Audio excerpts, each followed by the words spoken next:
Assalamualaikum warahmatullahi wabarakatuh. Perkenalkan kami dari kelompok 2 yang beranggotakan Azalia Rahma, Syahrani Dewi, Florentina Jessica, Erlans Firman, Robin Hernandez, Fahri Alim, Rama Alif, Arif Ahmad, David Lusanto, Randy Santoso, Alfido Rafif, Ken Garcia, Vina Asadila, Carla Aisyah, Aditya Tri, dan saya sendiri Luciana Permaini akan mempresentasikan materi hukum bisnis terkait wan prestasi dan perbuatan melawan hukum. Baiklah, untuk selanjutnya pemaparan materi yang akan langsung disampaikan oleh rekan-rekan saya. Tujuan pembelajaran dari materi ini, yang pertama, mengetahui pengertian dari wan prestasi. Yang kedua, mengetahui unsur-unsur dari wan prestasi. Yang ketiga, mengetahui bentuk-bentuk dari wan prestasi. Yang keempat, mengetahui pengertian dari perbuatan melawan hukum atau PMH. Yang kelima, mengetahui unsur-unsur dari perbuatan melawan hukum atau PMH. Yang keenam, mengetahui perbedaan antara wan prestasi dengan perbuatan melawan hukum.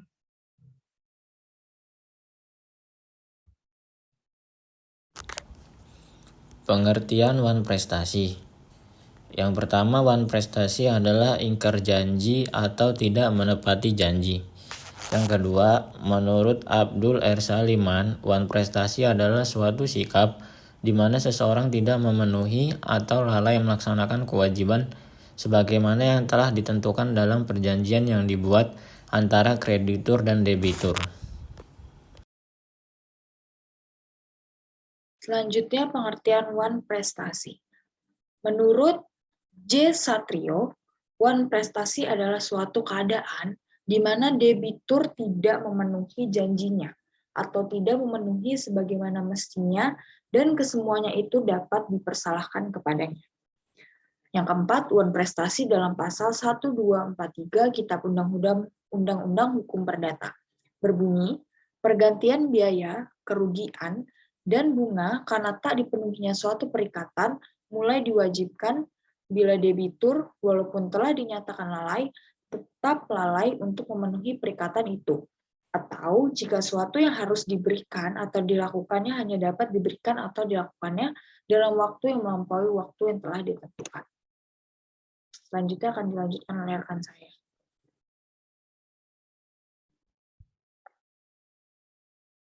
Unsur-unsur wan prestasi. Yang pertama, ada perjanjian oleh para pihak. Yang kedua, ada pihak melanggar atau tidak melaksanakan isi perjanjian yang sudah disepakati. Dan yang ketiga, sudah dinyatakan lalai tetapi tetap juga tidak mau melaksanakan isi perjanjian tersebut.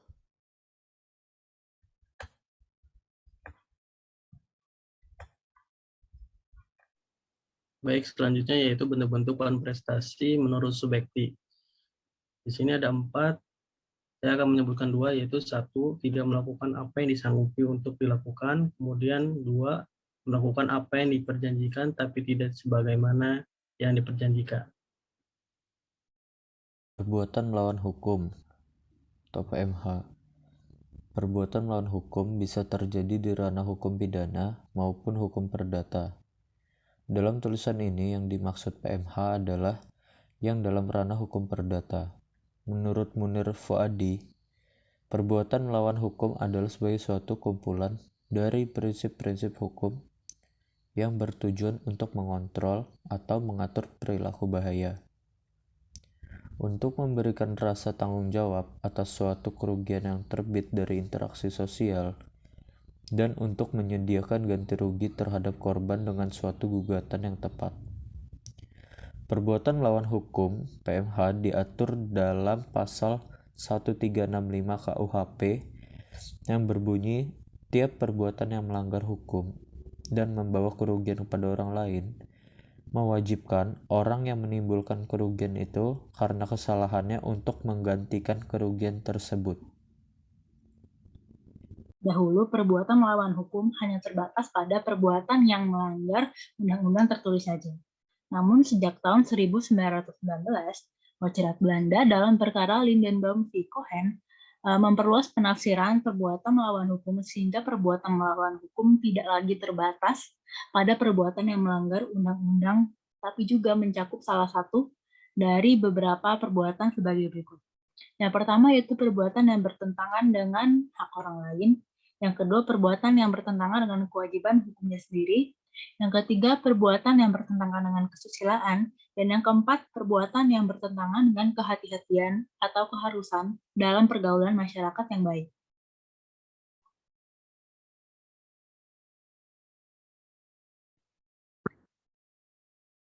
Baiklah, selanjutnya saya akan melanjutkan presentasi perbedaan unsur-unsur antara WA-prestasi dan PMH.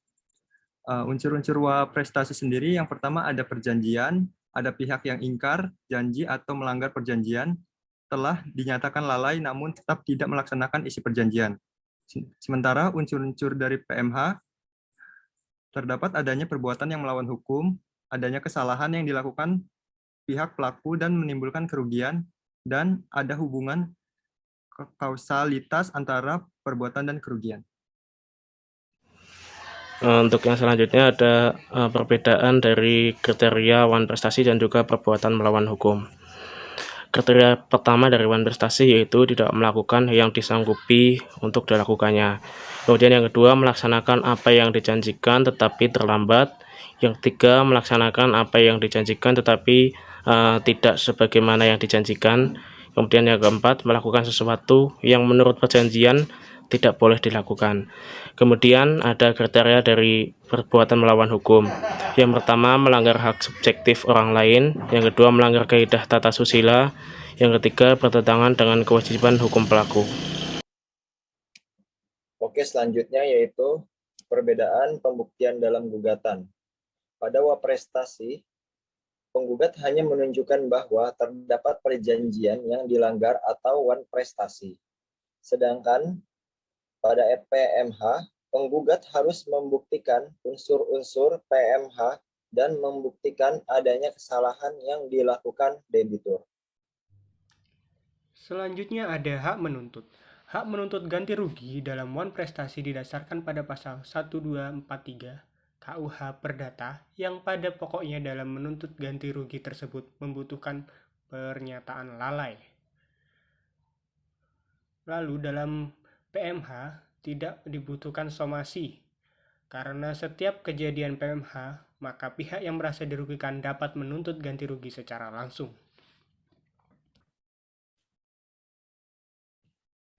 Selanjutnya ada perbedaan tuntutan ganti rugi antara WA-prestasi dan PMH.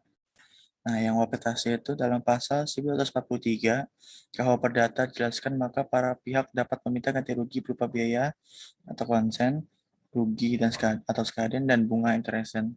Jangka waktu ganti rugi dan jenis dan jumlah telah diatur di KUHP Perdata. Nah, sedangkan di PMH tidak terdapat aturan dalam KUHP Perdata yang mengatur bentuk, jenis, dan jumlah maupun jangka waktu ganti rugi dalam PMH, sehingga penggugat dapat menggugat kerugian material dan imaterial. Nah, contohnya, ketika kita menggunakan tuntutan ganti rugi menggunakan WA-prestasi, kita harus mengikuti semua jangka waktu dan jumlah yang telah ditetapkan di KUHP Perdata.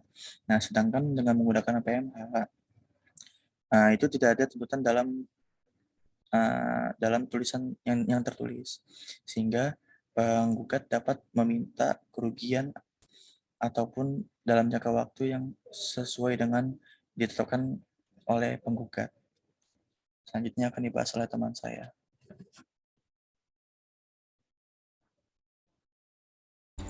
PMH. Tidak terdapat aturan dalam KUH Perdata yang mengatur bentuk, jenis dan jumlah maupun jangka waktu ganti rugi dalam PMH, sehingga penggugat dapat menggugat kerugian material dan imaterial. Gugatan PMH dapat menuntun pengembalian pada keadaan semula atau biasa disebut restitut in integrum. Baik, sekian presentasi dari kelompok kami. Kurang lebihnya mohon maaf. Selanjutnya adalah sesi diskusi. Bagi teman-teman yang memiliki pertanyaan, boleh kirimkan melalui chatroom atau disampaikan secara langsung ketika kelas berlangsung. Terima kasih. Wassalamualaikum warahmatullahi wabarakatuh.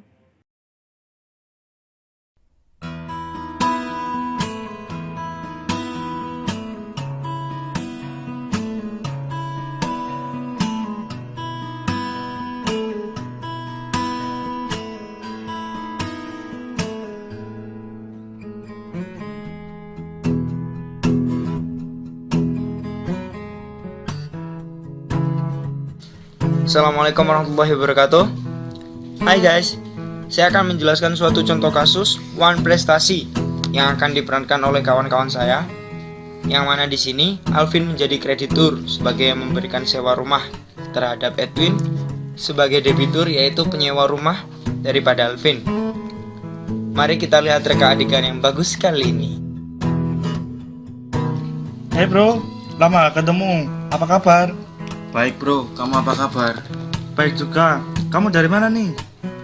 Ini aku lagi bingung cari tempat tinggal. Soalnya aku baru di PHK ini. Aku bareng anak-anakku lagi cari rumah buat tempat tinggal. Sungguh kasihan sekali nasibmu. Adik siapa namanya? Saraka. Kalau kamu siapa namanya? Aku Dius. Aku ada rumah untuk dikontrakan. Ayo ikut aku.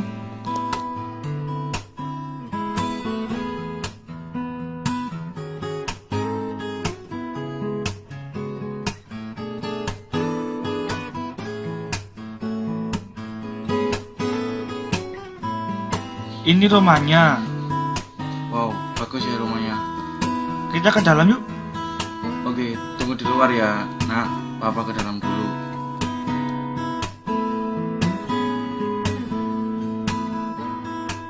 Bagaimana? Kamu mau tidak tinggal di rumah ini? Oke, aku setuju. Bagaimana dengan pembayarannya? Pembayarannya dicicil setiap tanggal 25 per bulannya.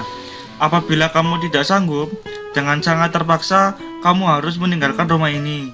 Baiklah, aku setuju dengan perjanjiannya. Silakan kamu menikmati rumah ini. Aku tinggal dulu ya, soalnya ada urusan. Oke, terima kasih atas bantuannya. Maaf udah merepotkanmu dan menyita waktumu. Iya, sama-sama.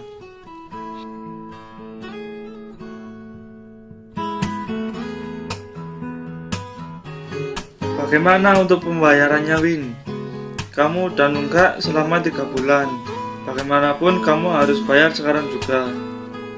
Maaf ya Vin, sepertinya aku tidak bisa untuk membayar uang sewa tersebut. Aku tidak punya uang sekarang juga. Baiklah, dengan sangat menyesal, kamu harus meninggalkan rumah ini sekarang juga.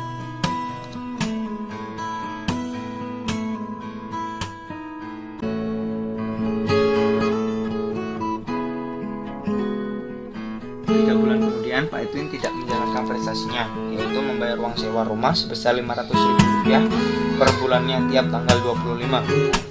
Dan dia dinyatakan one prestasi sebagaimana kita tahu pada pasal 1339 KUH Perdata, sehingga yang merasa dirugikan oleh one prestasi dapat melayangkan tuntutan atas kelalaian terjadi, di mana di sini tuntutannya Bapak Edwin harus meninggalkan rumah kontrakan tersebut. Pasal 1939 KUH Perdata yang isinya persetujuan tidak hanya mengikat apa yang dengan tegas ditentukan di dalamnya, melainkan juga segala sesuatu yang menurut sifat persetujuan dituntut berdasarkan keadilan, kebiasaan, atau undang-undang.